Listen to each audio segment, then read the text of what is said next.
Okay, so good morning, everyone. I hope you are doing well. Good morning, sir. Okay, great. So let's get started. Good morning, sir. Okay, good morning. Okay, without any further delay, let's get started.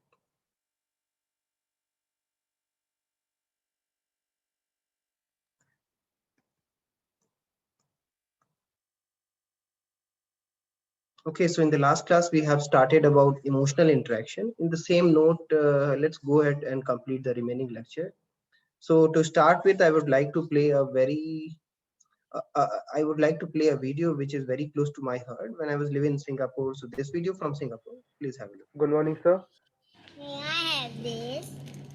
No.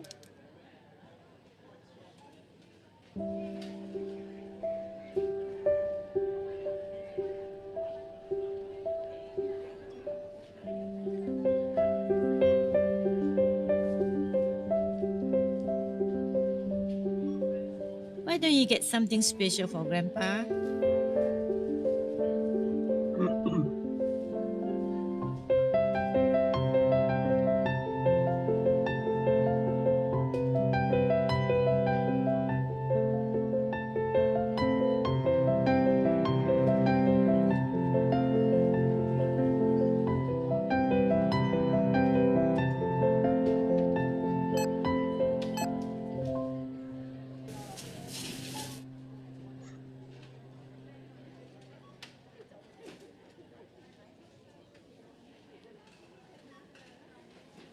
I'm sorry. Can I return the cake, please? Sure, yes. I want the cake, please. I won't ask for anything else. Next time, okay? When we can afford it? Last time you said that.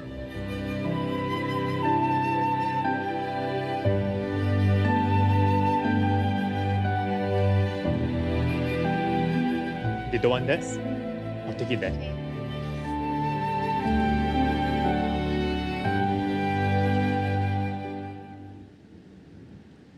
Hey, hey. Hello, this is for you. No, we cannot accept it. Would you please? There's no reason for you to buy the cake for us. Well, when I was 7, my mother wanted to buy me a cake. Mommy, I want this one. But at the counter, we didn't have enough.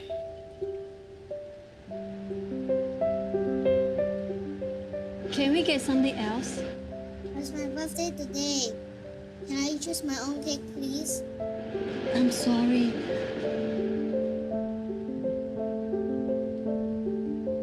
Then, there's this man. I've never met him before.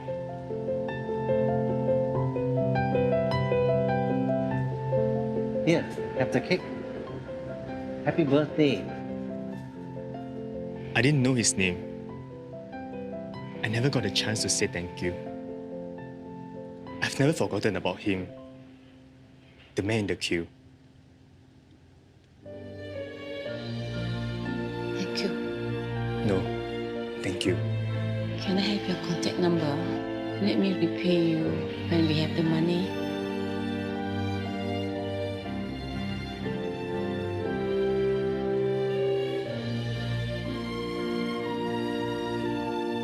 Promise me something, okay? Someday, when you're able to help somebody, you will do it? May I know your name, mister? Well, I'm the man in the queue.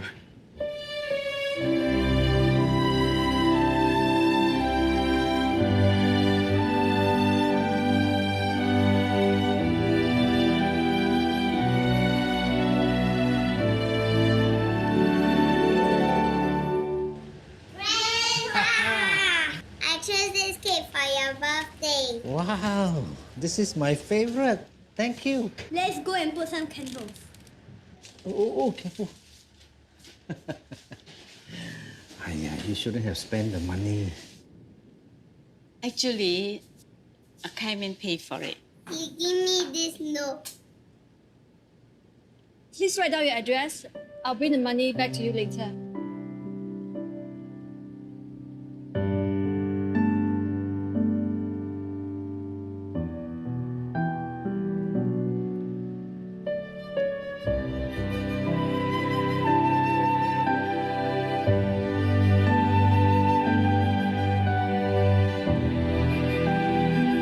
simple act of caring creates an endless ripple.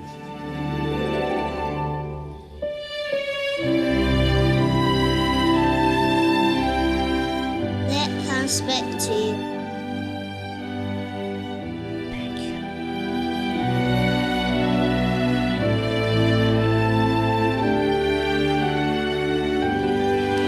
Happy birthday to you.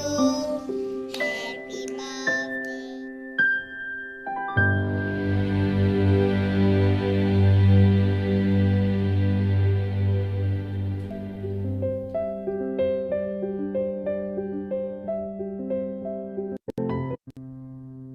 Well, as rightly mentioned, right? A simple act of caring creates an endless ripple and it comes back to you. So please always remember this, never forget. And anyways, I mean, that's very close video. I mean, a video very close to my heart. I hope you liked it and also get the message. And I hope it is related with the what we are studying today as well. Emotional uh, thing, right? I mean, how any system or probably the any app or even the website that you build, right? How closely you type, how closely basically you connect with your user and basically achieve the goals. Yeah, so you are probably Tanish, you are not the alone. I hope you can also see. Anyways, I mean, I'm also a bit emotional, but anyways, so anyways, that's very nice video. And yeah, so the reason why I shown, right, because since we are studying today uh, emotional interaction, so I hope this is a kind of emotional interaction you can see. And there is many of you probably might have already seen similar or probably the same video. So never forget this. I mean, share the kindness, and again, it will get back to you. So since we are studying today affective computing and emotional AI, so how basically the AI can determine whether you are connecting with your user or not, whether it is matching with the emotion of the target user that you have, right? So one possibility that you do manually, right? And another possibility, yeah, so can we do automatically, because often it is not possible to do that manually, and so on. So for example, suppose you are creating a video, right? In this video, right, you might have seen there is a kind of emotion flow towards whole video. I mean, it started from beginning and then probably over the time, some parts probably it was emotional, some part were kind of giving satisfaction, some part like once you see, right, I mean the same I mean the message or which the person has created in the last, I mean he received the same. I mean, he realized, okay, so whatever the ripple he has created in his probably past, now it get back to him. That's give him the best satisfaction. And so most of you probably have such memories, right? And if not, then try, I mean create such ripples, and I'm sure, I mean you'll get it. At least I am witness to this. I've seen many such I mean kindness from others, and that, I mean I also try to do whatever I could do, and you should also always remember this. Anyways, I think, yeah, so let's get back to the class. Yeah, so the goal is to predict user emotion and aspect of their behavior. So what is this affective computing is? How can we basically determine this emotion, or probably the using probably the area called affective computing automatically? Can you do just by looking at the facial expression? Can you do by, for example, while watching this video, you might have seen the facial expression of mine or probably yours was changing. Is it only the facial expression or is it something else as well? What do you think? I mean, what are the other sensors or probably the information we can capture to find out the emotion during the video? Any guess? So the tone of the voice. Tone, yeah, very nice. What else?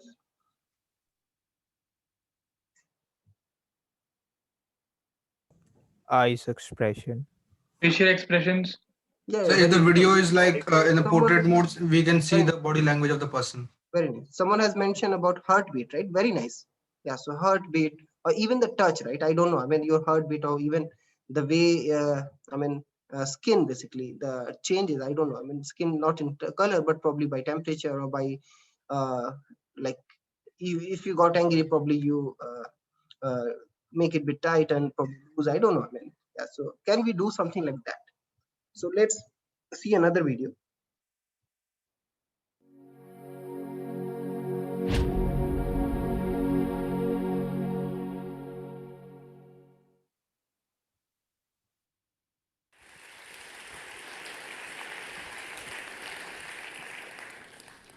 Thank you. It's a pleasure to be here.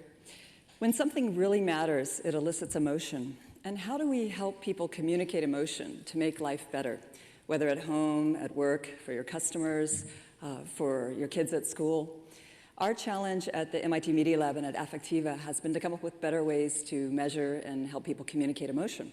I'll start with an example that we did years ago, which was a skin conductance sensor that we gave to an audience like you, worn on the palm of the hand, and it glowed brightly every time the audience got excited, every time they were engaged. We learned a lot that day. We learned, for example, that every time a new speaker came out on stage, the audience glowed. Every time there was a live demonstration, whether it worked or not, the audience glowed. Every time there was live Q&A or laughter, the audience glowed. But unfortunately, every single time there was a PowerPoint presentation, there was a decaying exponential in brightness. Let's look more closely at an example of the signal changing. Here for a 9-year-old boy watching a movie trailer, the signal will go up about a second after each of the parts of the trailer that cause him to engage, starting with the music.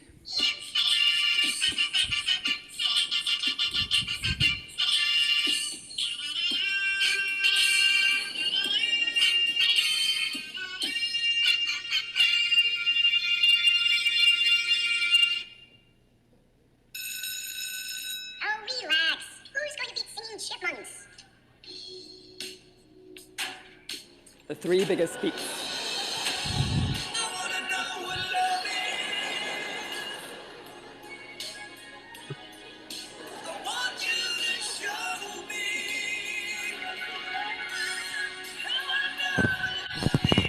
Engagement kind of falls off here, though. Alvin and the Chipmunks, the Squeak Wolf. Oh, you can see the excitement goes down, right? All the time. He peaks for the name of the movie and the date of it. So you can see why people in market research and advertising are extremely interested in this information. Or I, as an educator, I'm extremely interested too, because I want to know what content is connecting with my students and with my loved ones. Here's an example of the signal changing with a Patriots fan back when the Patriots were in the Super Bowl.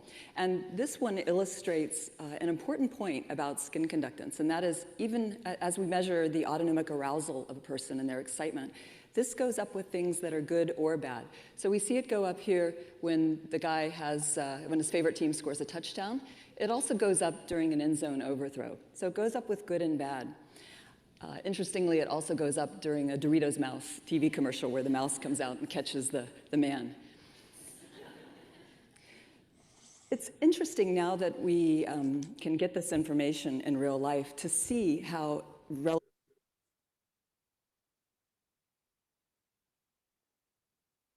relatively important different events are in life and where the significance of something that you share with somebody compares with this response to some other things that are going on with their life.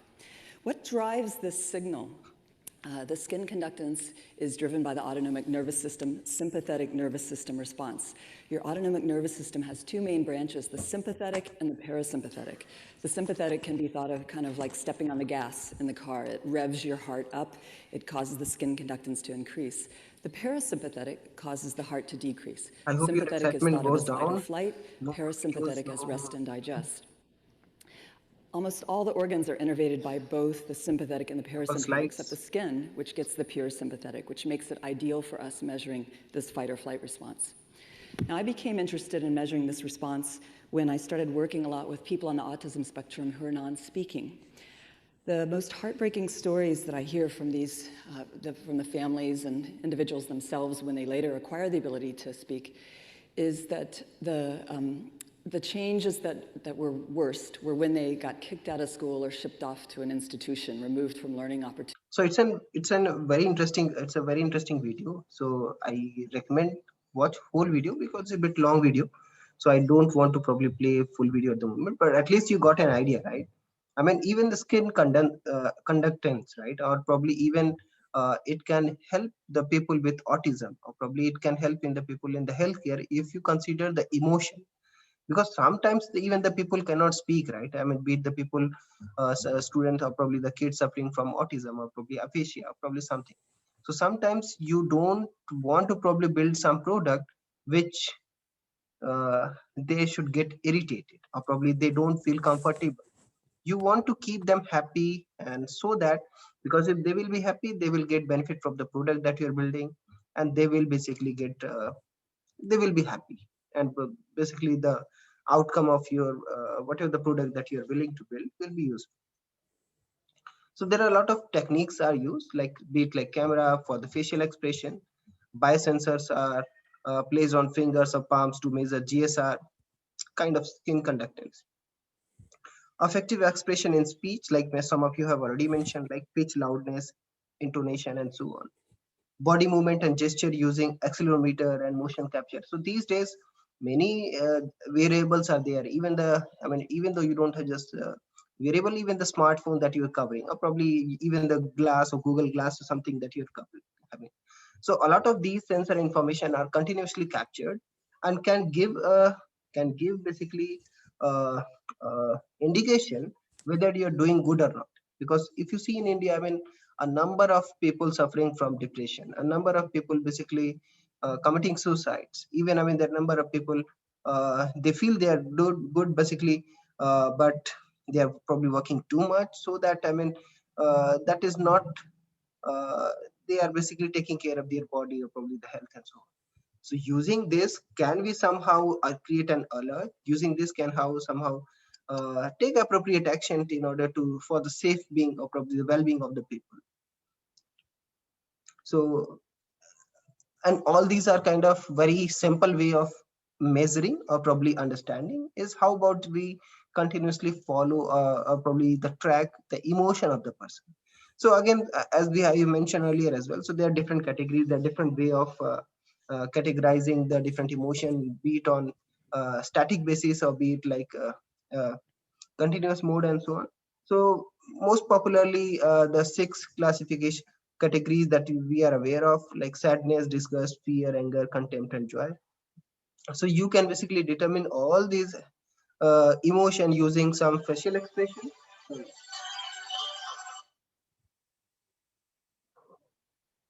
Okay. Well, yeah. So can we determine all these expression using AI? Again, so based on whatever the data that we have captured, be it like facial expression, be it like as I mentioned, right, you have other sensors as well, accelerometer, gyroscope, skin conductance. Some of them are like mentioned here as well, like even the eye widening, browsing, I mean the brow raising, brow furrowing, or raising a cheeks, like when you're happy probably, or mouth opening, upper lips raising, and so on. I mean, number of ways basically you can do somehow to determine the gesture. You can, and many times, I mean, you do not only have to focus on one of these, because the human emotion is kind of very complex, right? You cannot just rely on one modality that you have.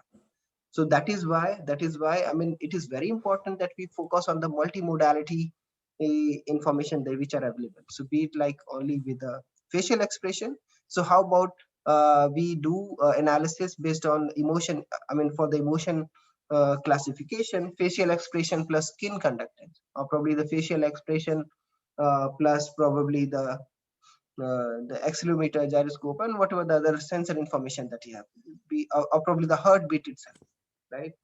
So based on that, can we basically build product, be it for better learning, that is for education, better you can say the healthcare system, or be it for entertainment or so on.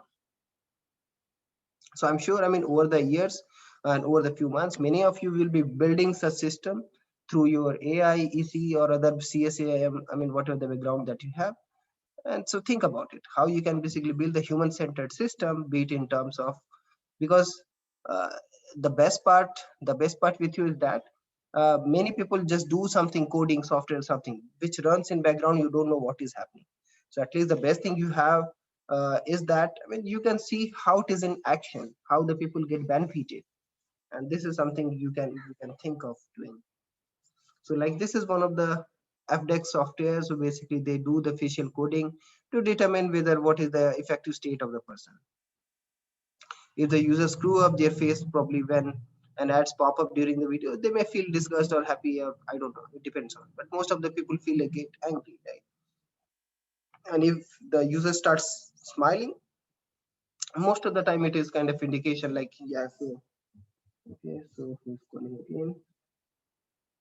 Okay, so yeah, so if user starts smiling, I mean, yeah, so this is kind of a very good indication like the person is happy. So website can adopt its ad, movie storyline, or even, I mean, content based on the your emotional state. If you are kind of happy, or you probably prefer the happy, I mean, in general, you are a kind of happy person who probably prefer this kind of videos. I mean, they probably do a recommendation or probably give you even, I mean, suppose they want to suggest some products, accordingly they can do so. If a system used in a car, it might probably detect an angry driver. So how about like if the person is angry, right? You don't want to make it more angry, right? So your system should be such a way, I mean, probably start playing some calm music, or probably just crack some joke or something, right? Something, I don't know, but something you need to do so that the person probably get normal. Otherwise, I mean, there will be high chance that there may be some accident, right? Similarly, eye tracking, finger pulse, speech, and all those that you have, and accordingly you can provide the different support to user. Many times you can determine those emotions directly, but sometimes it is, in fact many times it is not possible for you to determine those emotions directly. In that case, you need to think of the indirect emotion. So this is something you can relate with, like explicit emotion and implicit emotion, right? In case of explicit, it is very clear. Probably even the person tell by themselves, okay, I feel very happy, right? In case of implicit, they don't tell you, right? I mean, in that case, you have to see, I mean, how you can help yourself. So it is basically used more for a predict someone's behavior. So determining a person's suitability for a job, how they will vote in an election, and many people use in this. So like, for example, based on your emotion for different type of, you can say, the post, or emotion for different type of people or politician, can they determine, okay, so you are probably going to vote this person, say in Bengal election, right? Or probably you are going to oppose these kind of people, or probably you prefer this kind of policy, you prefer these kind of products, and accordingly, I mean, you People can. use this for exit polls. Yeah, kind of, yeah. So, but one big question arises, right? Do you think it is ethical that technology can read your emotions from your facial expression? For example, you are sad, right? I mean, do you really want someone to intervene, No, especially like, privacy concern for all of us. yeah, so there could be privacy concerns. So for example, somehow your competitor, so for example, some of your enemy, or probably someone who get access to such system and find out, okay, so now you are in vulnerable state, right? And they further attack you, probably again not physically, but probably several ways, right?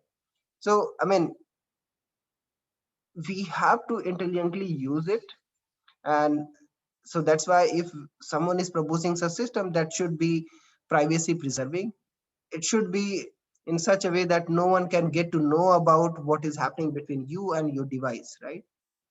It should be a close friend rather than, I mean, everyone know what is happening with me, right? So pervasive technology and behavior changes. So interactive computing system design change people attitude and behavior. So for example, a diversity of the technique now used to change what do you think and so on.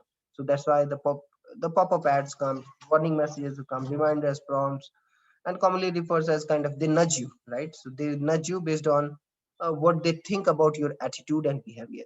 And because people know that based on your attitude and behavior. For example, uh, the system thinks that I'm very focused while working. I'm very focused while working from say 9 to 5 during my office hours. If someone disturb me during that time, I straight away reject it. Probably I don't bother about it.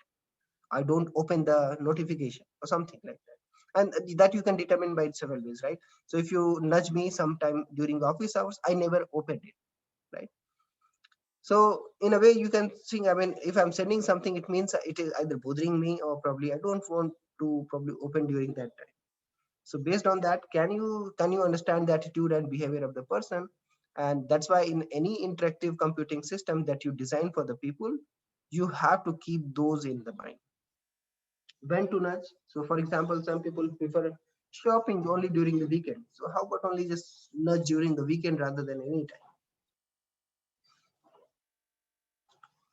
So this is like Nintendo's okay, Nintendo's Pocket Piscao. So basically that developed to change bad habits and improve well-being. I think this should be the thing as well, right? If you're allowing any kind of virtual, or you can say the product, or even I mean some device that you build, right?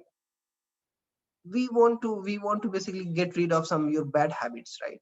Or probably the improve your lifestyle, or probably for example, it depends on the domain as well, right? So for example, if you want to building a kind of educational app so that the people can focus more. So bad habits could be, I mean, while studying, any message come, I always open that message. Okay, so what happened, what is going on? I mean, this is something not good, right? I mean, if you are playing, but it may be different for different context, right? So for example, there is a salesperson. If someone just message, or probably during the, I mean, whatever he's working, I mean, that might be important, because that might be some, you can say, the potential customer who probably going to buy say a huge say $1 million insurance from you, right? So that depends on the context as well. So in human centered design, so it is always important to, yeah, it is always very very important to see what is the attitude, behavior, emotion of the person, and accordingly you need to provide the solution to them. So it is designed to be motivate children to be more physically active on regular basis if they are not. So for example, if you want to basically have some kind, for example, your kid is very idle, right? He usually, I mean, don't do study or something, right? Can we have kind of virtual device, digital pet or something like this, that will basically kind of play with you only if you have done some kind of x number of walk. I mean, if you walk for x number of steps, or similarly if you probably jump for this many number of times and so on. So in a way, I mean, you can basically build this product, so which can basically help you to be more active and so on. And that is the reason, I hope many of you have heard about it, at least the Pokemon Go, right? How much popularity it got. I mean, it made a huge money. In When whole it world. started, it was In whole world. Yeah, in whole world, right? Of course, in whole world. So I'm not sure if the people still using. I'm sure the people will be using as well. In some places, I think they have banned it as well for some reason, because it causing a lot of accidents. But think about this. I mean, these kind of innovative product, which is kind of directly affect human and probably solve some problems around you, because this is very basic problem, right? You may probably, even you in the childhood, I mean, were like this. I mean, you uh, if you don't want to probably do more active, or probably play, or probably walk, if you are alone, sometimes it is not possible for you to have someone, right? So because every year in new resolution, right, in new year resolution, what you do, इस साल से gym जाएंगे. How many of you do such resolution, right? And many of you are probably majority of you end up with that resolution, because you say, अरे यार वो तो आ ही नहीं रहा, मैं कैसे जाऊं, right? Can you do something about this? So in a way, I mean, that's why the people start using the running apps, right? So even though they are alone, I mean, these running apps keep interacting. Okay, come on, yeah. So you completed this many kilometers. You can do probably more. You can set your target and so on. So these kind of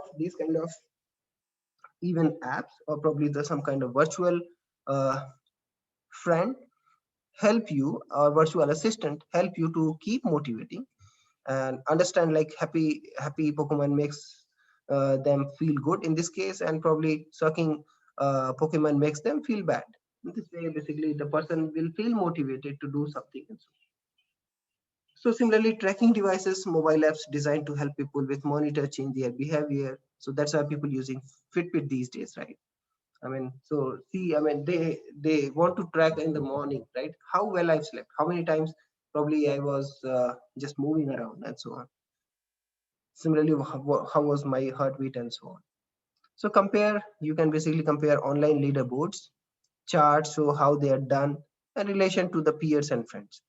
So for example, I ask you, right, can we do something similar for electricity users? For example, these days we are talking about safe city, smart city, right?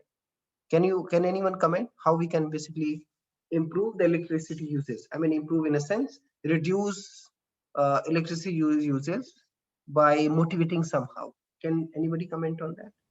We can attach some AI thing plugin to every switches, which will give notification on mobile that how much electricity we are using and can motivate us that you should go and switch off that light. You saved this much electricity this day by switching off this. Sir, so we can install like some sensors or something like that, like a sensor in a particular room that detects the amount of light and that can recommend the user like whether the turning on of light is ideal use case for them or not, and hence telling them how much they can save in order to motivate. During the daytime, the lights can be turned off automatically using the system. Right. Yeah, I think that's a very good suggestion. So that is in terms of uses. How about in terms of billing or something? Because sometimes, I mean, despite you have this, right? What are the other ways? Can you somehow improve, or you can say, motivate your users by through the billing,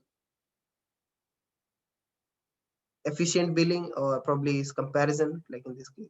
So, for example, if I show, yeah, mere bagal wale ka, I mean, so they had used these many units. Why I'm using probably these many, because they might have the same number of you can say the members in the house, right? So it is very common. When I was in Singapore, it was very common. I mean, they show you what is your electric usage, because there are most of the apartments, right? It means the apartment size is same, so it's kind of household, right? So if I have the same size of house, why my electricity uses twice or thrice as compared to my neighbors, my society, or probably even in the say district, right?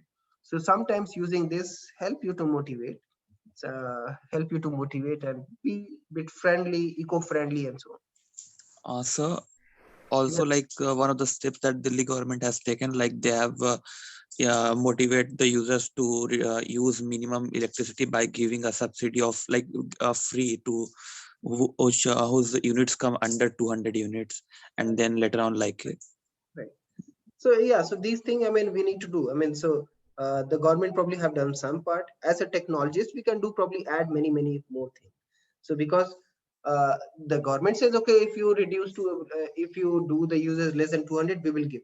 But now as a technologist, what we can do so that they can keep track, or probably somehow get motivated, or somehow efficiently utilize the electricity so that their users within 200, right? So some of the things, as you can show, right? Yeah, unnecessary probably I'm using the light. I mean, for example, the light uses across the day, so you see, I mean, most of your light uses comes in the evening. Can we reduce it around that time? Why it is that much? Is it really required that time? You can ask these questions to yourself, and accordingly you can take action. And even, I mean, as an AI, you can do the recommendation, right? So for example, I mean, you unnecessary probably turn on the light in say bedroom when you are probably having dinner in the say drawing room or something, right? So in that case, I mean, you see, I mean, the light uses is probably can be reduced. So fan or AC uses can be reduced. So as any using AI, you can also think about some recommendation or suggestions and so on. Okay, so sustainable SCI. So focus on basically designing tech intervention to help people reduce their energy consumption that I was talking about. So an effective technique is to provide the homeowners with feedback on their consumption. So that I was talking about, like feedback on day uses, afternoon usage, night usage. What kind of you can do, you can go further and see what kind of appliances most of taking probably the most of the you can say the electricity, for example. So can you replace by probably some low consumer, because you might have some faulty say mixing oven or something, right? So which is probably taking electricity which should be not natural or not normal, right? Or probably so it might be due to fault or something, right? So you can think of, and accordingly using these feedback, you can take appropriate action and improve the uses. So peer pressures and social norms are a powerful method, as I mentioned, like compare with your friends, compare with your society, neighbors, and overall. So this is something you can think of large scale visualization of the street. So a visualization is something as a design students or probably as a technologist, you can provide how you can basically overall improve the behavior attitude of the person. And like in this case what you can see, so they have used basically stencil display on the road surface using chalks, how the real-time users can provide every day. And this results basically have this result basically the 15% reduction in the electricity consumption. So again, this is one way you can think of more what better visualization you can do, what better recommendation you can do, what better feedback you can provide in order to improve overall performance. Similarly, I mean, there could be phishing scam as well. How, because many times people get to know, I mean, these are the type of people probably more vulnerable to things. So for example, you might have received some such kind of emails, right? So far, right? You won 10 million lottery, you or something like that, you might have seen, right? So how people respond to these kind of emails, based on that probably they find the target user. I mean, so for example, they blast emails, okay? So they send to say in their database they have say 10 million people, 1 crore people they have, whom they have sent an email. They cannot call everyone, right? They cannot call everyone. And they also know, I mean, there are some people, if they will call, they will get into the trouble, right? They know. And how basically they find out these are the people who are more vulnerable, how you can do so, right? So you can do in different ways. Again, I mean, I'm representing more in terms of the hackers, right? Or probably, so what they do, they try to do some analysis. Okay, so this person might be probably the more vulnerable, or probably the person easy to fool and so on. So in this way, I mean, many vulnerable people fall for it, and they probably lose their lifelong money and so on. So I'm also basically one of the convict, I mean, not convict, I mean, I'm also one of the victim of this, when probably some people fool me by hacking my friend's Facebook. And so though I'm very aware, but since he was talking with my friend's Facebook account, and yeah, he say, I mean, his sister in Singapore, probably struggling, need immediate money, and I just helped her, right? But unfortunately later I found out basically I lose.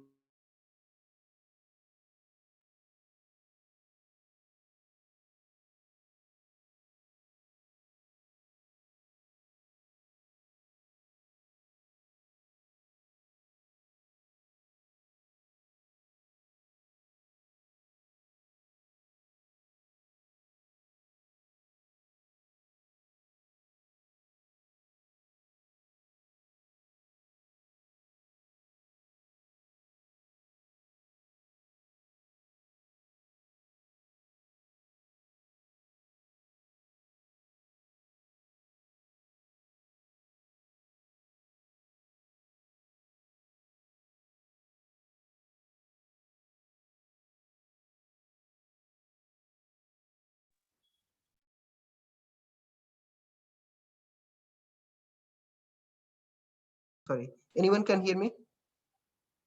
Yes, Yes. sir. Yes. Audible. Yeah, sorry. I think there was some my connection was lost in between. Anyways, I hope you can see now. So this is what I'm saying. I was one of the victim of this as well. So be careful. So they know whom to approach, how to approach, what kind of business proposal, or probably uh, what kind of things they ask. So one example that you might have also heard and seen. Hello sir, आपको ये call आपके card से संबंधित किया जा रहा है। Sir, बताना चाहूंगी कि आपके खाते को 50,000 की लॉटरी लगी है। सर, आपका एटीएम कार्ड एक्सपायरी होने वाला है सर। ऐसे कैसे होने वाला है? सर, आपके कार्ड पे एक नंबर होगा 16 अंकों का, कि वो कंफर्म करा दीजिए। 32 64 हो गया भैया। So I hope आपके साथ नहीं हुआ होगा, right? Just be careful because in these days in cyber world, I mean, a lot of such things are happening. So be careful,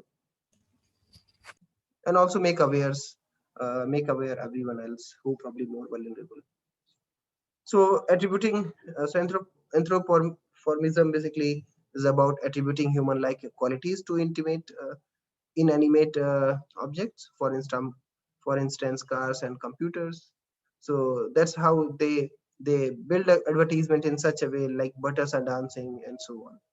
So much exploited in human computer interaction is like make user experience enjoyable and motivating, make people feel at ease by reducing anxiety through your system, through your be it you are building website, be are building apps, be are building hardware which probably interact with the people, or be it you are doing for robots. So for example, you also need to discuss about how you interact with your user. So for example, as a welcome message, I mentioned, hello Chris, nice to see you, blah, blah, blah. And another, basically the system says user 24, comments exercise 5 and so on. Which one you prefer? Definitely the first one, right? Because that is more personalized, that is more close to your heart and so on. Similarly, in this case, when you're providing a feedback, now Chris, that's not right, you can do better than that, try again, blah, blah, blah. And the second is incorrect, try again. Which one you prefer? Which feedback you prefer and why?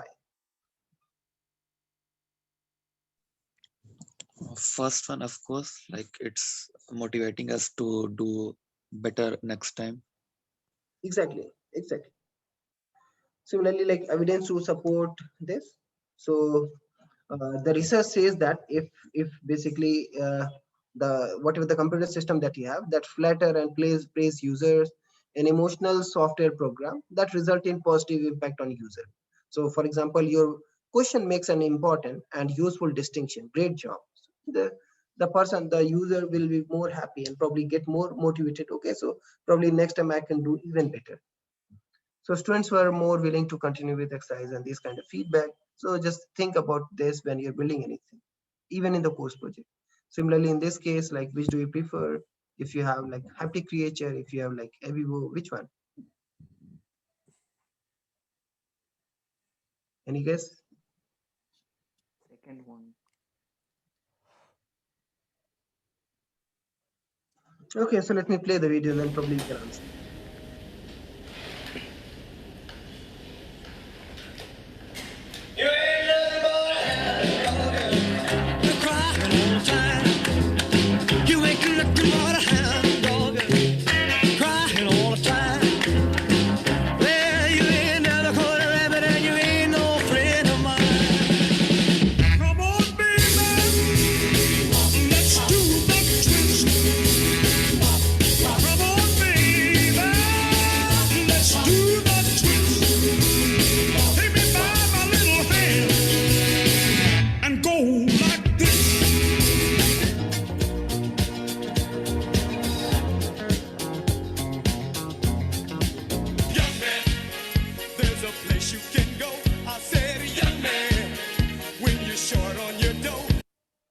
So I hope you got happy if you have probably such kind of system.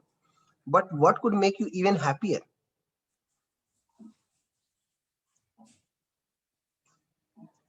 So what could make you even happier in Indian context? Or for Indian use? Maybe Hindi songs or something like that, है ना? Facial expressions by the robot.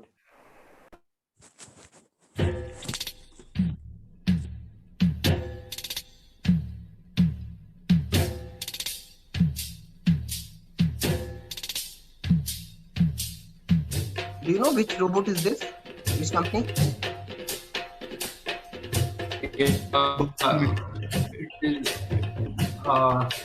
Boston Dynamics robot, I think. Boston Dynamics. Yeah, right. So many of you, I'm sure, will work for such company or even probably build such company. I'm sure. I mean, many of you will. ஒத்திக்கோ தென்னாட்டு வெங்கதாம் ஒத்துக்கோ ஒத்துக்கோ அண்ணாத்த ஆடுறார் ஒத்திக்கோ ஒத்திக்கோ தென்னாட்டு வெங்கதாம் ஒத்துக்கோ ஒத்துக்கோ காட்டோரம் மேயும் குறும்பாடு அத போட்டாதான் நமக்கு சாப்பாடு ஆனா காட்டோரம் மேயும் குறும்பாடு அத போட்டாதான் நமக்கு சாப்பாடு சிறுனா சிறுவே கிருனா கிருவே அண்ணாத்த ஆடுறார் ஒத்திக்கோ ஒத்திக்கோ தென்னாட்டு வெங்கதாம். So by the way, I could not understand. I don't know this. It's probably some South Indian language. Sorry, I don't know what they are saying. Anybody know what they are saying? I mean, in case you understand, just curious to know. Anyone?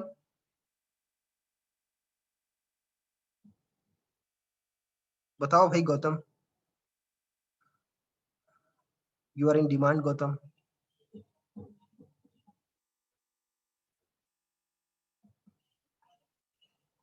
Okay, no issue.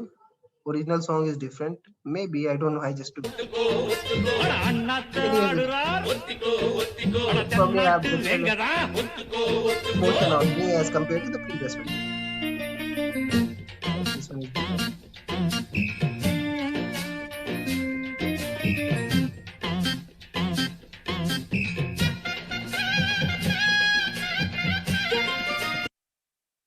Okay, so I hope you enjoyed this, and so I'm very excited. I'm very excited that I'm sure excited as well as sure that many of you will do something like this in the next 4 years. You will get interaction. You will get opportunity to work with robots. You will get opportunity to work with the drones. You will get opportunity to work with a different AI system and so on. Even I'm building some very nice website, interactive products over the span of next 3-4 years at IIIT Delhi, and even after that. Okay, the summary is like emotional aspect of interaction designs are concerned with how to facilitate certain states, for example, pleasure, or avoid reactions like frustration, right? Well-designed interface can elicit good feelings in the people. I mean, that's very intuitive, but I mean, just to summarize and based on the research as well, it has been confirmed. Aesthetically pleasing interface can be the pleasure to use. Expressive interface can provide reassuring feedback to users. Again, I mean, that you have to think how you can reassure the user. Badly designed interface make people frustrated, annoying, or angry. Emotional AI and affective computing use AI and sensor technology for detecting people's emotion by analyzing their facial expression and conversation. So that's what we have also discussed about how about using the multimodality rather than only one modality in order to automatically and accurately determine the emotion. So emotion technology can be designed to persuade people to change their behavior. For example, if they're doing something bad or if they have some bad habit, how you can motivate them to give up their bad habits and probably adopt some good habits. And similarly, increasing robots are being used commons in the home as well. Many of you may have some robots for house cleaning as well, right? And so on. You can put her name as something. So finally, we can discuss about the group project. Some of you have asked. So far you already know your groups and you have also interacted with them in several capacity, be it during the midsem, which was not expected, or be it like so during the presentation, which is highly appreciated when you have basically done some group presentation and interacted with them, and many of you have come up with very, very nice ideas as well. So you need to basically complete a group project, so as part of remaining semester, so that will having 10 marks. So your project could be the same as whatever the group presentation that you had, because in your group presentation you just had presented it, right? You did not had any prototype for this. So as the project now, we want you to basically do probably build some low fidelity and high fidelity prototype. It depends on how much you can do, right? So as the first step, you need to define what the problem definition you are working on and who are your target users, right? So at least those who have presented, they already have the problem definition and the target user, and also probably the some of the requirement gathering. So again, I want to repeat, it is not mandatory that you continue with whatever the group presentation you have done. You can keep it same or different. It is up to you. The idea is, I mean, how you can basically make it interesting, and overall by end of the semester, you need to complete some low fidelity and the high fidelity prototypes. We will be providing more details with you how you can build low fidelity and high fidelity prototypes. For example, we'll be taking a tutorial in the next. In fact, in this week we will be having tutorial where we'll be discussing about requirement gathering. In the next tutorial, we'll be discussing about how you can use Figma in order to create the wireframes, etc., and so on. And sketches is something, I mean, that you need to do. I mean, in case you need to see how whole system is going to work. It could be sketch, it could be paper prototype, it could be something else. And finally, by end of the project, we want you to do some evaluation of the project that you have done. So this is a kind of high level description of the group project. I will probably expand it further and probably post on the Google Classroom with more details. Any questions you have? How can we build websites and apps? Sorry, Sarthak, could you repeat? How can we build websites and apps, because we haven't learned much about programming till now? No, I'm saying I'm saying in that case, just wireframe is enough. I'm saying whatever you can do is fine. Even the wireframe. I mean, later on, I mean, we'll be teaching you how you can build the wireframes, right? So it is not, it is not mandatory to build website. Again, we are not expecting you. So, but if your group members are excited enough, I mean to write here, I'm not stopping you, right? Because if after the wireframe is already there, right?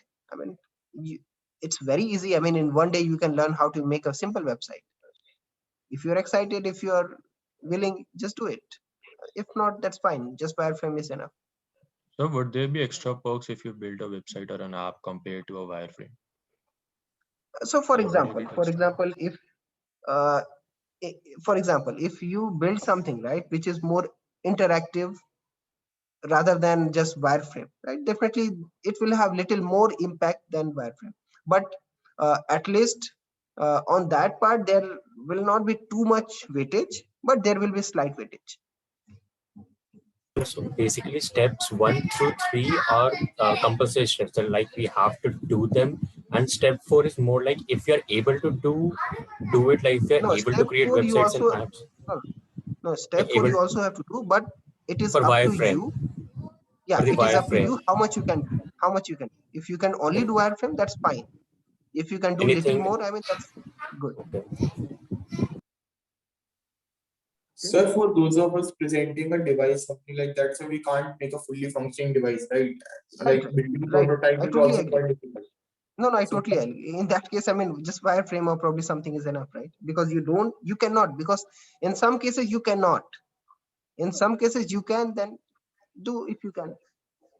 So, sir, in that case, like if we are not able to build the prototype, it will not affect the grading, because if we present exactly. But we can reach out the interactiveness of the device. In that case, in that case, probably you can create your wireframe in such a way which is probably more detailed, right? Yes, sir. Again, I mean, so for example, people have just done wireframe. That is also fine, but make it more detailed. Make it more clean, make it more interactive. Consider all possibilities. Yes, sir. Sure. Right. So do we have to include proof of concept and all of that in the low fidelity prototype के साथ attach करके? Because proof of concept. So let me provide more details on this. Like, so POC is something, because again, POC is something similar to prototype, right?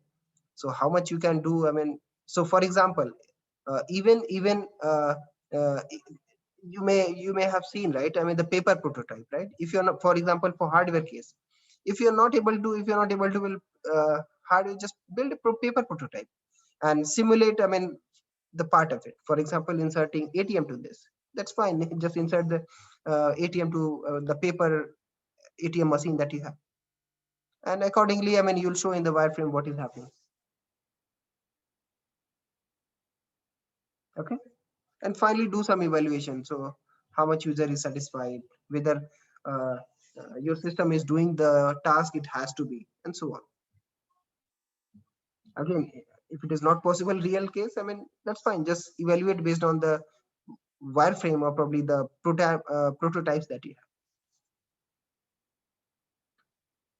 So I will try to make it more details. I could not, sorry, I was not well last week, so I could not do much on this part. But anyways, I mean, we will expand this in this week. Okay. Excuse me, sir. Anything else? Yeah. So like if we are building a prototype and like we are not able to build the full product, then we are not able to provide the user with the experience that we desired for. In that case, then will it be right to do evaluation of it based on users' feedback? Yeah, that's fine.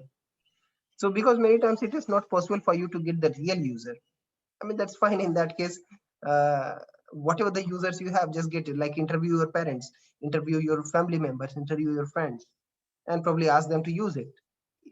Just prototype and give the feedback. Okay. Yeah.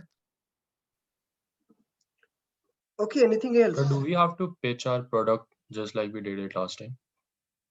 करो यार, और अच्छी बात है. I mean, all these are, I mean, just think it यार, कि मतलब कि अगर तुमको ये प्रोडक्ट मार्केट में लॉन्च करना है, what are all the things you'll do? I mean, you should put your best efforts.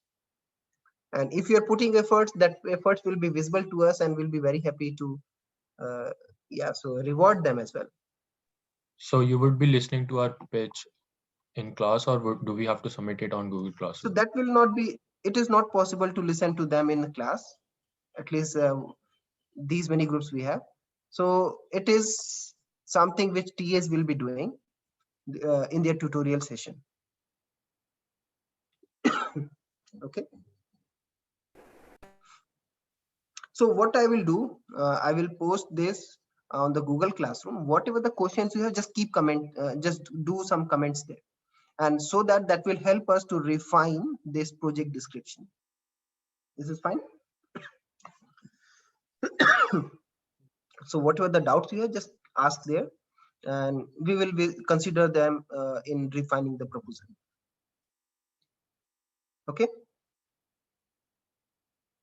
Can you hear me? Yes, sir. Yes, sir.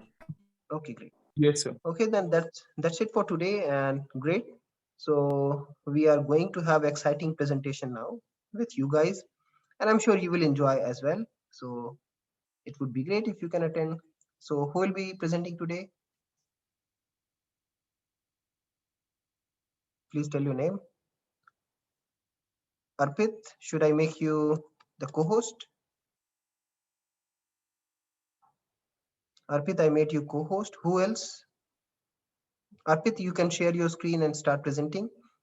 Who are from other members, whom should I make co-host?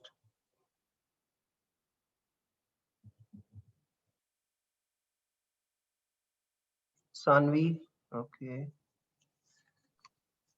Okay, so Sanvi, I made you co-host. Who's the third group? Sanvi, you can go next after this presentation after Arpit. Who's the third group? Okay, Arpit, you can get started. Meanwhile, we'll find out third group.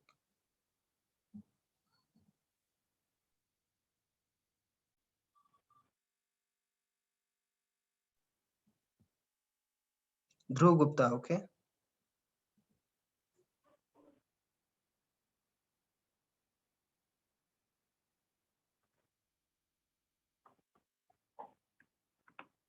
Okay, so I made Dhruv Gupta as a co-host as well. So Arpit, could you start?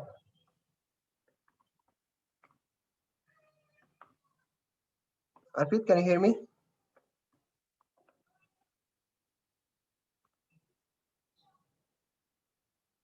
Can anyone hear me? Yes, sir. Yes, sir. Yes, sir. Okay, so anyone in the Arpit's group, can you notify him?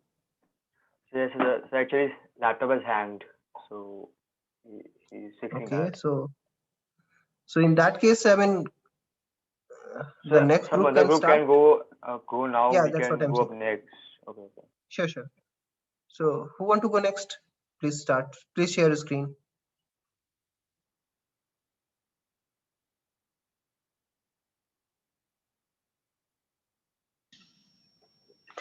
So we would like to go now. Yeah, please share your screen. So is my screen visible? Not so far. I'll try again.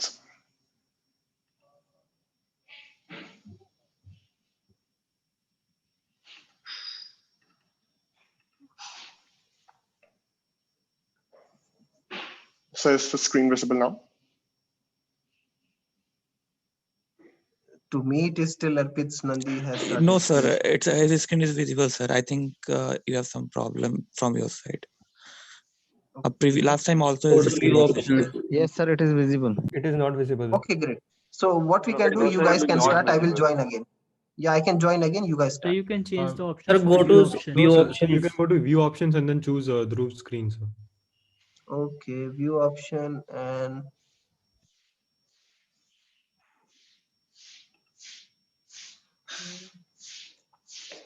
what should I do?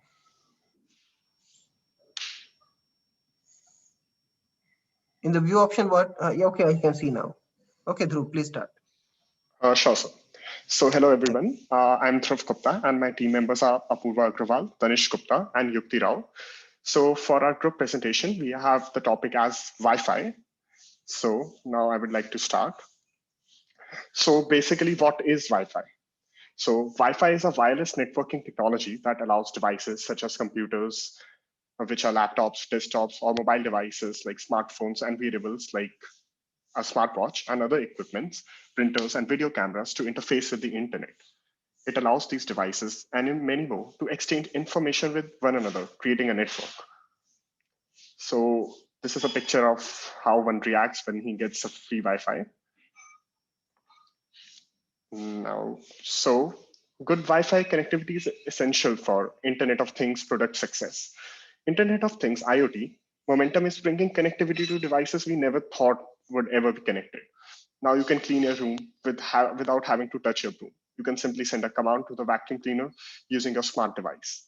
It even learns your preferences and cleans the way you like every time. And this is an image of iRobot vacuum cleaner, which you can command from your smartphone. So IoT, the number of connected devices and users continues to increase rapidly, and that's great. But for a sustainable IoT infrastructure, it's necessary that an IoT device performs well in every environment. An IoT device that can't connect to the local access point, AP, is useless. System designers need to understand various Wi-Fi parameters such as transit power, receive sensitivity, coexistence, while designing an IoT product. Now to my team member, Yukti. So yeah, as most of you will agree, Wi-Fi is a great design. Because of wireless network connection, it is possible for us to attend Zoom meetings. If it was not for Wi-Fi, we would have missed this Pari Hori Hai. And next slide, please. So yeah, Wi-Fi as a good design, productivity. Users connected to wireless networks are able to maintain a constant affiliation with the desired network as they move from place to place. In business, this helps the employee to be more productive for the accomplishment of his or her work from any convenient location. Mobility. Nowadays, users are able to access internet even beyond their primary network environment, for example, home or office. It's very easy to set up. Most restaurants, public libraries, hotels offer customers free Wi-Fi. Over to you, Tanish. Yeah, so these are the good things about the Wi-Fi, but what about the bad things? What all needs to be improved? First and foremost, poor range. Poor range limits the distance at which your IoT product can connect to the AP. This is the very first experience your customer has with your product. If it doesn't even connect, in most cases, the customer will be very annoyed and unsatisfied with the Wi-Fi and probably switch to another network provider. Security. There are many cases of Wi-Fi being hacked or accessed by some other person. To combat this consideration, the wireless networks may take help of some of the various encryption technologies available. Some of the more commonly used encryption methods are known to have weaknesses that a dedicated adversary can compromise. Speed. The speed on most wireless networks is typically 1 to 40 Mbps. This at times causes hindrance to some activities requiring higher speeds like gaming or streaming 4K content. Reliability. Wireless networking signals are dependent upon a wide range of interference, which are at times beyond human control. So as you can see, when we need Wi-Fi, we might not get the required strength. And when we don't need it, we may get full strength. Wi-Fi signals, if it drops one signal, that you may not get the best quality. I can assure you that you all are getting full signals because you're watching our presentation and not others' presentation. And over to you, Apurva. Design principles, affordance. The user gets an idea on how to use just by looking at the Wi-Fi router. The detachable antennas makes the Wi-Fi virtually recognizable. Next slide, please. Visibility. The Wi-Fi network signal strength is displayed and tells the user whether the device is connected to the internet with a signal strength. Feedback. The feedback can be interpreted into two ways. You can surf through internet once you're successfully connected to the Wi-Fi, hence giving a feedback to the users, letting them know about the result. Second, also the stable green light on the router indicates the stable Wi-Fi network connection. Constraints. The number of devices that can be connected to a particular Wi-Fi are limited. The performance is dependent on the bandwidth. For example, if the Wi-Fi speed is 500 Mbps for 12 devices connected to it, then the speed for each one of them would be 42 Mbps. So the constraints make the user to maintain a certain speed on all devices. Consistency. Multiple devices can be connected to the Wi-Fi at a particular time, making it easy to use and connect. The structure of a Wi-Fi is pretty recognizable with 2 to 3 detachable antennas.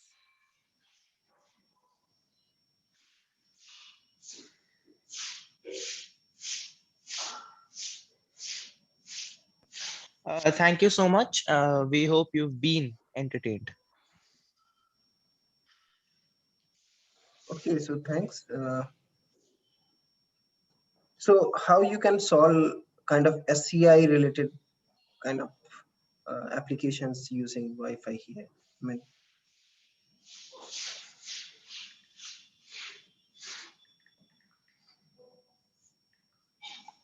okay. I think that's fine. Okay. So anyone has any questions?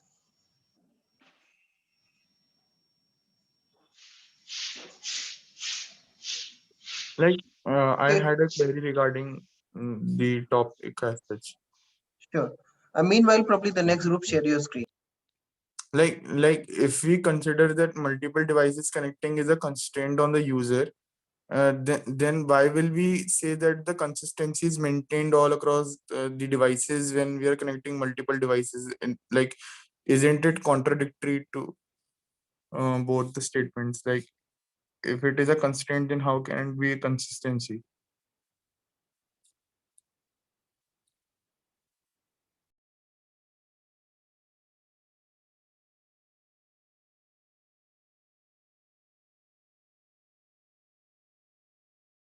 Dhruv, would you like to answer?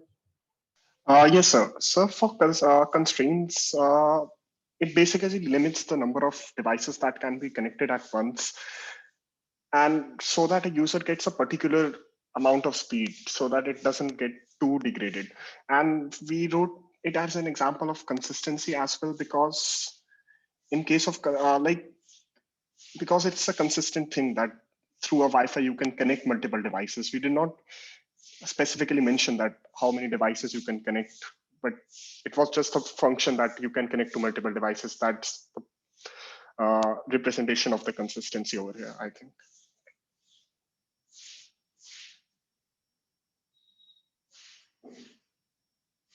Okay, so probably the next group can start.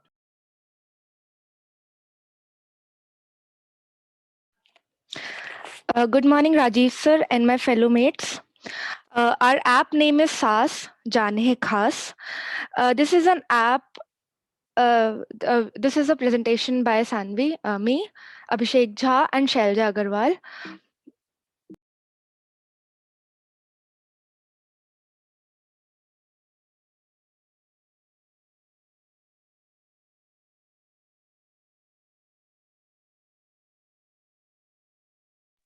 So you are in mute if you're saying something. Sorry. Should I start from the beginning? No, I mean, we just lost you. So you can start from introduction.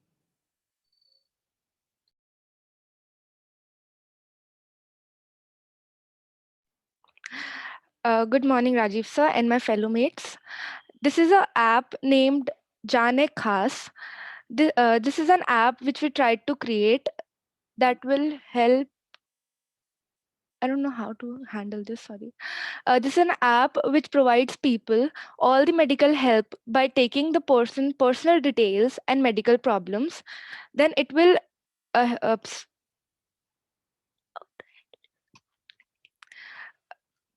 including all the aged people and the poor people. By taking person's personal details, it also have its focus on the menstruating women and the problems they have to face in this backward society. The speciality of SAS is this app won't compromise your privacy like Shweta did unknowingly. And this app will help us to do the party after all we all are healthy and happy.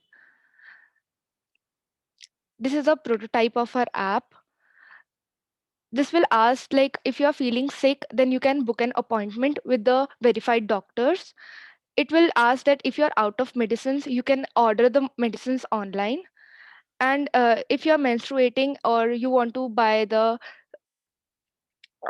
sanitary napkins or you have to seek help, then you can contact our helpline number. It will also ask for your BPL card if you are poor and will give you heavy discounts for that. And you can add in this app, there is an emergency button right here, and you can just click it and the ambulance will give you the services. This is different from the normal as in this you can add the close family contacts. So this app will just send messages to your friends or family or whatever are your close family, whoever is in your close family contacts.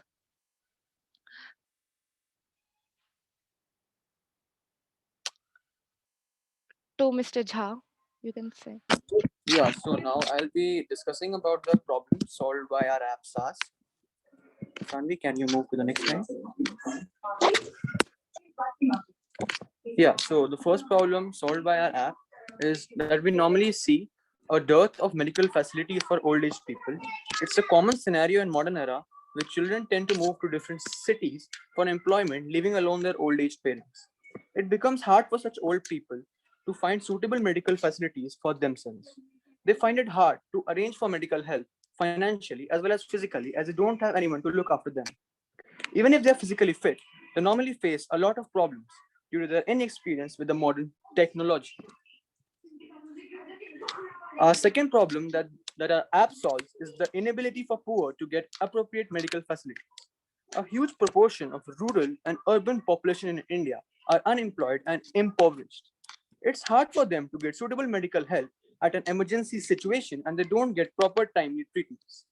Such people often have to take repeated rounds of government hospitals in search of proper treatment and less fees at the same time. They often face exploitation in private hospitals as they don't have the necessary fund to support their treatment. Another problem solved by our app, SARS, is the problems faced by menstruating women. Poor women are unable to buy sanitary pads, rather they use paper towels, ragged clothes, etc., which are not hygienic and can be harmful for them. This is a common scenario in rural areas where financial status of the family is low, and hence women face a lot of issues and health problems about which they're not aware. Women don't have a clear idea of problems faced by them, and hence they don't have proper guidance in such situations. Another problem solved by our app is it's hard for people to get appointments. It's hard for people to get appointments from verified doctors. It's a common tendency of people to look for facilities which are effective and at the same time cheap. However, in case of medical facilities, people normally have to compromise either the cost or the treatment. People generally go with the bandwagon and end up wasting their money or getting improper treatment for the problem. People follow the common myth that doctors in private hospitals are greedy and just want to make money, and doctors in government hospitals don't care about the patients. Now we'll discuss about the emergency facilities. In case of emergencies like cardiac arrest, asthma attack, etc., the person generally can't do anything and has to rely on others to save him. In such situations, normally the person doesn't have the time to call anyone or ask for help. In case of such emergencies, people barely have half a minute until they lose their consciousness, and hence they can't effectively prepare for such situations. If such a person is far from his relatives, that they might not even have an idea that their relative is in this emergency situation. Now, I'd like to pass on to Shelja Agarwal, who will be providing the solution provided by our app, SARS. The only solution to every problem is our app, SARS. The first solution is to help the aged people. Our app will provide help to aged people who are left alone by their children due to any possible reasons by making appointments. By making appointments for them and delivering the medicines when required on their doorstep.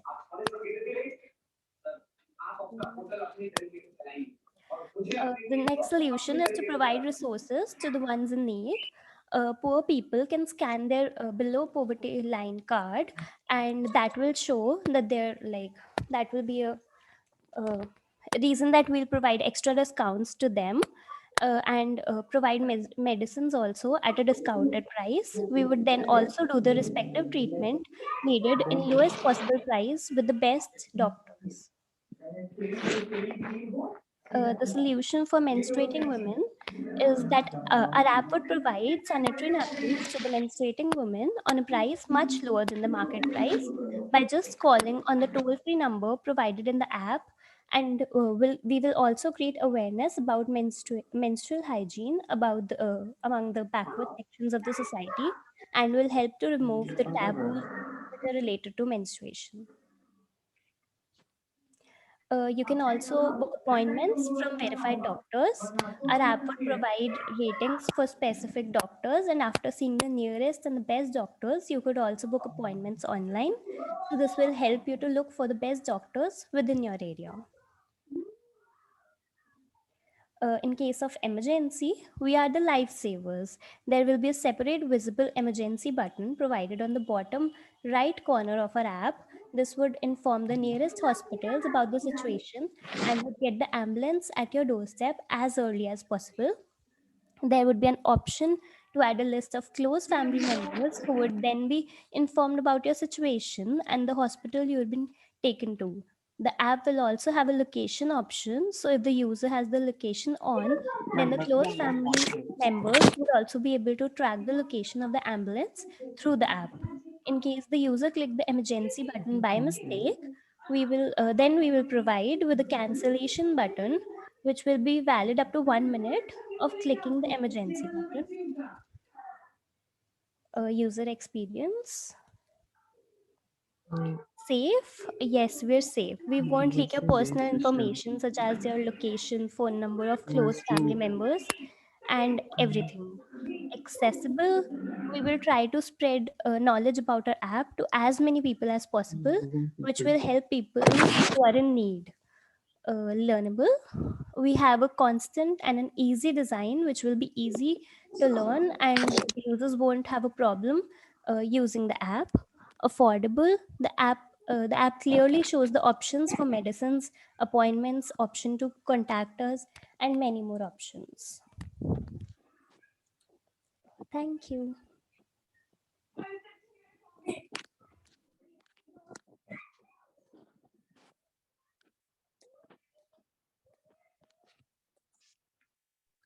Any questions from anyone?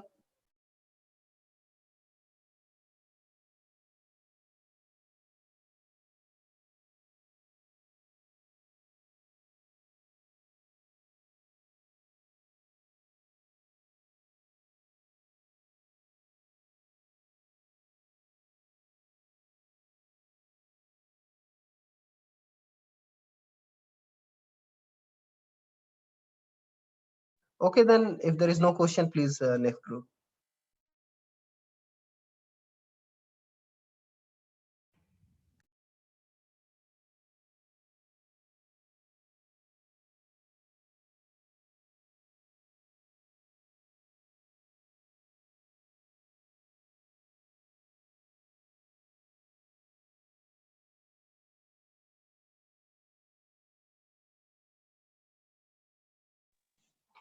Arpit, would you like to share your screen? Or Yeah. I'm just doing. wait a second.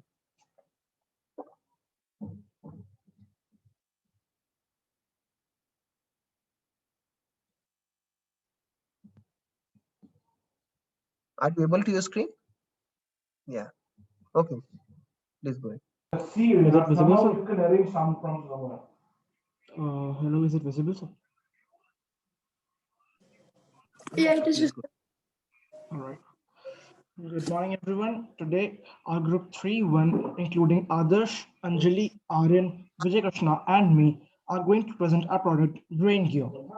Now, over to Anjali for an introduction and its history. Making science fiction a reality. Recent advances in cognitive neuroscience and neuroimaging technologies in particular have allowed for the establishment of direct communication between the human brain and machines. We have been interacting with machines by our hands, all right. But imagine if there was a way to do this directly via our brains.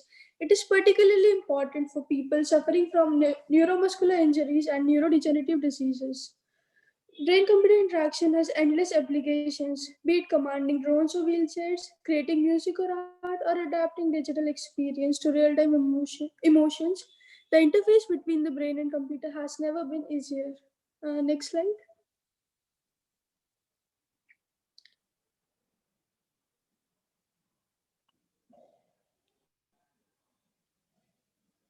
History of brain-computer interaction. It started in 1924 when a German neurologist named Hans Berger recorded the first human brain activity by the means of EEG. In the following years, the first neuroprosthetic devices implanted in humans appeared in mid-1990s. In 2005, Matthew Nagel was one of the first persons to use PCI to restore functionality lost due to paralysis. And in 2013, Duke University researchers successfully connected the brain of two rats with electronic interfaces, which allowed them to share information, thus making it the first ever brain-to-brain interface. Now over to Arpit to understand its functionality. How our product will work. It can be made with an EEG hardware called a Neurosky chip, which we can get a hold of by disassembling toys like Mindflex, made by Mattel, or Nekomimi cat ears. Now this is how a Mindflex looks like, and this is what the chip we will use. Now this chip will receive signals when our brain is relaxed or when it is concentrated. We know it is a primitive prototype, but then since this technology is all in developing stage, so in subsequent years, our product will be more dynamic in nature. We can connect our input device with any devices like laptops, phones, etc. using Bluetooth and respective device drivers and softwares, which can operate like a normal input device like a mouse, keyboard, etc. There is a software like this in the market which we were talking about. Now over to Aryan for its user experience and design. So hello, am I audible? Yep. Okay, Hello, I am here to discuss about the user experience of our brain gear. So when we talk about user experience, we usually include why do we need user experience? So it increases the user acceptance. If the interface of the brain computer would be user friendly, if it give comfort to the user, if it is easy to wear, the user would happily accept that. Whether if it would be tight or uncomfortable, it would not give comfort to the user. Secondly, the user should also be able to relate to the game or the task or any activity going on by constant haptic feedback mechanics with the help of small vibration motors. And when we talk about user experience, safety is an important part of it, and that also would be taken care of by ensuring that all the radiations emitted are under limit and the product could provide a sense of satisfaction to the user. It would definitely increase the enjoyment for the users, especially for the gamers, who would get a much better experience. There would be no requirement for joysticks or any other controllers like mouse to play the game. They can do that just through their thoughts or their mind. And after all, the ultimate aim is to add value to the life of the user with the help of this product so that the users could be benefited with the product. And the product slowly becomes a part of user's life, just like a mobile phone. Now we have advantages and disadvantages. And for that, we have others. So over to others.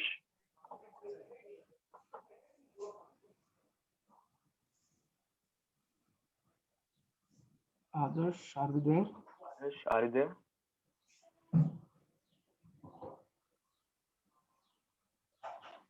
All right, sir, if he's in there, then I'll be presenting the advantages.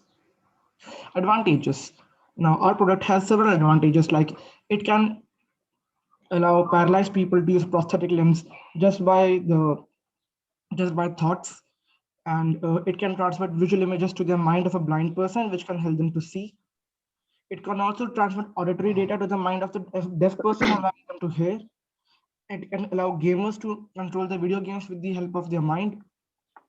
And it will allow mute persons to have their thoughts displayed or spoken by the computer, as we can see in the case of Stephen Hawking. But it has also some disadvantages, like there's some ethical issues which may prevent its development. There also can be an electrode placed inside the skull, which can create a scar in the tissue in the brain. So now over to Vijay Krishna for its applications. Good afternoon, one and all. So coming to the applications and users, so we'll provide an essential commodity in medical sciences, such as like we'll help the doctors to perform complex surgeries to help where they can't breathe, and also will be in helping to the disabled or like paralyzed people to control the stuff which they couldn't hear. And like the secondary also, we are going to be help the essential community in entertainment industry also. So we'll help make more immersive and interactive video games, and also we help to give a first-person view in movies and shows. And like coming to source and citations, like the following members can. That's it, I guess. Give the. Thank you. Thank you, sir. So, sir, any questions? Yes, I just wanted to say that I think, have you heard of Neuralink? I think it's Elon Musk's company. It's actually trying to do what you are just saying, है ना? But it's using a very small coin-sized chip, है ना? Or device for that. So are you saying that you're basically what you're saying is कि आपको skull में कुछ डालना नहीं पड़ेगा and इसलिए आपका device will be preferred over that. Is that what you're saying? Yeah, because basically हमारा जो product है वो skull में ही डालेगा, like it's like a helmet. You can just like a motorbike helmet, you can just wear it over your head and. Achha, okay. Got it. Okay. All right. Any more questions, sir? Any other questions?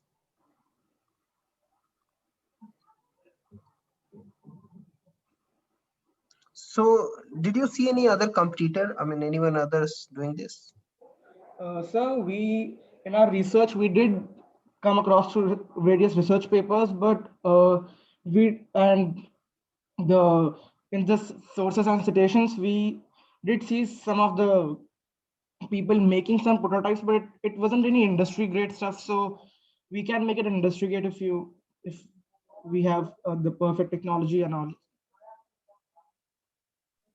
Okay then, thanks. So thanks everyone and take care. Thank you, sir.